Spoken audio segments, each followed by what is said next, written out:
It's already the third month of the year, and I've already found the worst film of 2024, and I don't think there's going to be another movie that's going to be this bad. I mean, I'm looking at you, Winnie the Pooh, Blood and Honey 2. Let's get into the review.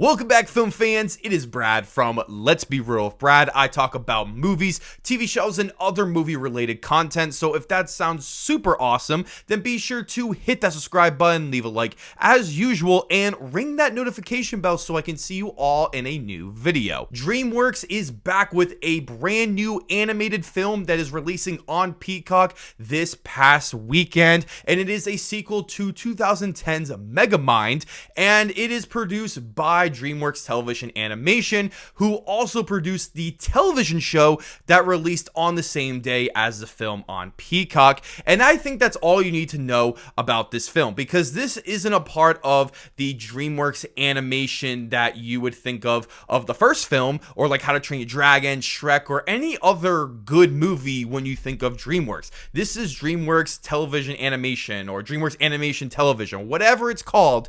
That is what it's a part of, and that basically sums up exactly what this movie is. This movie was essentially a television pilot for the show because they're releasing on the same exact day. It feels like a very long episode to get people excited for the show, and this was one of the worst movies I have seen in quite some time, and honestly worse than Madam Web, and I thought that movie was awful. Megamind versus the Doom Syndicate has already garnered so much negative criticism on the internet in the past month when the trailer released because of how terrible this movie looks. This film doesn't have the original voice actors from the 2010 Megamind film like Will Ferrell, Tina Fey, and David Cross, who are the main duo in the film, and they're just not in this. And so it really feels like a complete cash grab and an absolute disservice to the fans, because I enjoy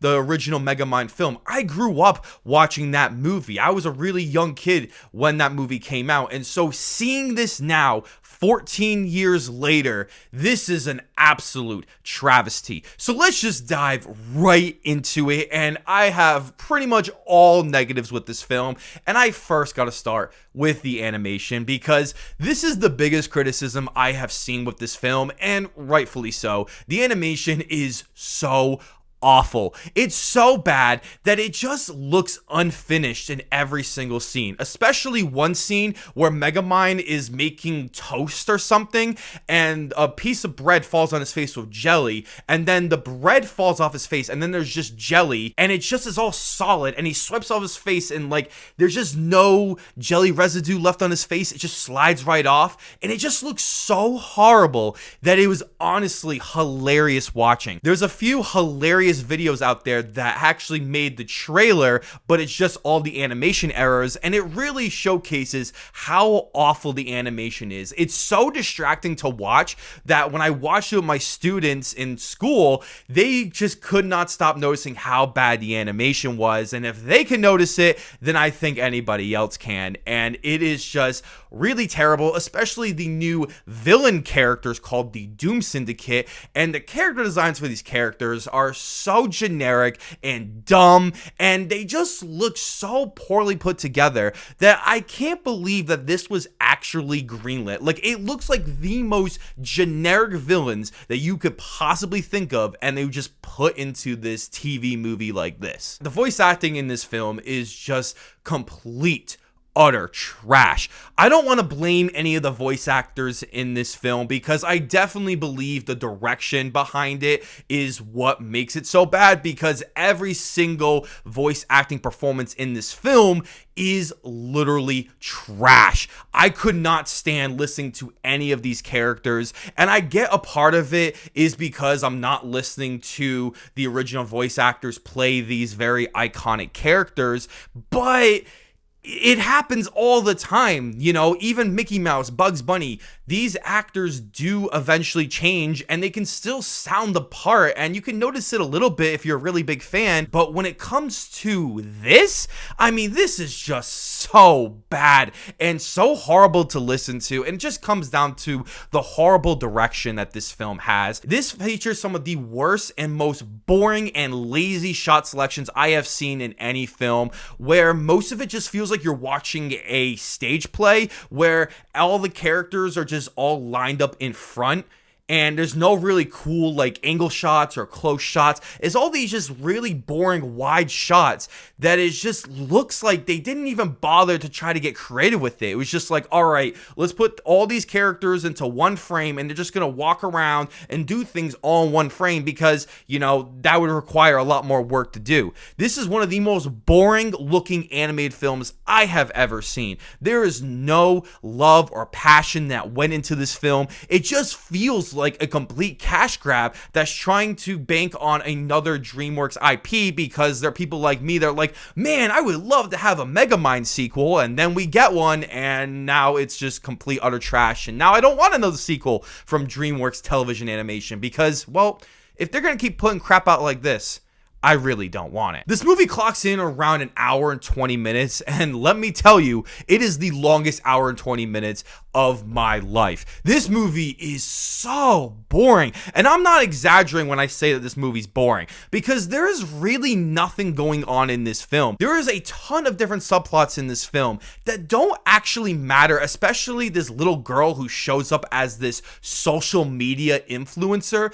that's just like, I'm your #1 fan, Megamind, and I'm gonna boost your ratings, and nothing actually happens with it. She just shows up just randomly throughout the film and just talks to Megamind, and that's about it. Which is so funny, because this movie's actually set a few days after the events of the original Megamind movie, which we would expect that that movie was set during modern day, which the movie came out in 2010. So 14 years later, how do we have social media influencers that are this big? Like, that was not a huge thing in 2010, like to the degree that it is now, where we're putting it in movies like this. It just goes show the lack of detail that the team behind this film had for this, because they didn't care. They're just trying to cash in and be another IP that they just can make money on and just put no effort into, and it shows. There's also a subplot in this film with the character of Minion, who you may love from the original Megamind movie. His name is now changed to Old Chum. That's right, Old Chum, because in the film they say that the term Minion is actually copyrighted by another fake fictional company within the movie, which is basically a joke at the Minions because they're owned by Universal, and they also own DreamWorks. Like, is that the joke here? Why are you gonna call him Old Chum? Like, it wasn't funny, it was stupid, and all my students who loved the original Megamind movie all hated it. So what does that tell you? Like, why does this movie even need to be made? Like, if there is ever a time where we can delete art and delete films, I'm looking at you, Warner Brothers, then this is the one to do it. If it was gone from existence, I would be okay with it, honestly, because this just is a soulless cash grab that doesn't care about anybody but to make money. And that to me is really offensive, because I actually care about movies. I care about art. I care about people making things because they want to. And this movie just doesn't do that at all. One of the other things I hate about this film was the character of Megamind, as he is the main character of the film. His name's in the title. He is from the original 2010 movie, and I thought he was such a great character, and he was so likable, even though he's a villainous character, and I really enjoyed his arc in the first film. But in this one, they make him to be the most absolutely agonizing and annoying character in film history, as he is just a bumbling idiot who doesn't learn anything from the previous film, and he's just so beyond unlikable that I just wanted him out of the movie. I really hated this character, and I also really hated the voice acting behind it, if I didn't mention it already. So having those two things combined, it really made for an unenjoyable experience with this character, and it just brought this movie down to an absolute low, because how in the world do you mess up the main character this bad? I also thought that the music and the editing were so horrible in this film, where the music's just basic generic stock music that you would literally hear in a stupid 2000s comedy movie or something like that. It just was so disposable that I couldn't remember a single note if I tried.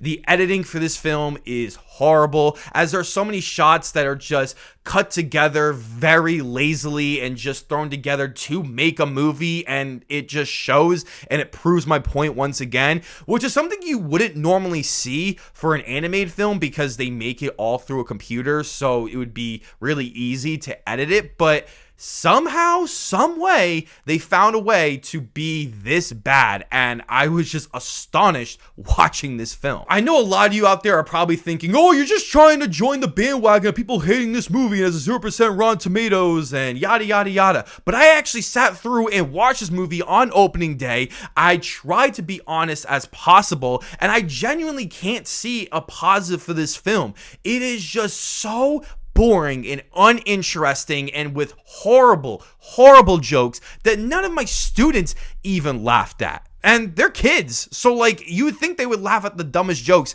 and they even thought it was dumb. And that just goes to show you how bad this movie is. And I don't have a single positive for this film because I don't think they deserve it, to be honest with you, because this movie is everything that I hate with the film and television industry, just cashing in on IP and to just make money, and that they're just looked at as products and not actual art, especially when you don't even have the original voice cast and you didn't make this official sequel with a theatrical release. It is just so embarrassing, and I don't think you should ever watch this film, especially if you want to hate watch it, because it is just not worth it. It's not so bad it's good. It is just straight up terrible. And that's why I am giving Megamind versus the Doom Syndicate a 1 out of 10. Thank you guys so much for checking out this review. As I want to know below in the comment section, have you seen this film and are you planning on checking it out? I would love to hear all of your thoughts. Thank you guys as always, and I will see you all in the next video.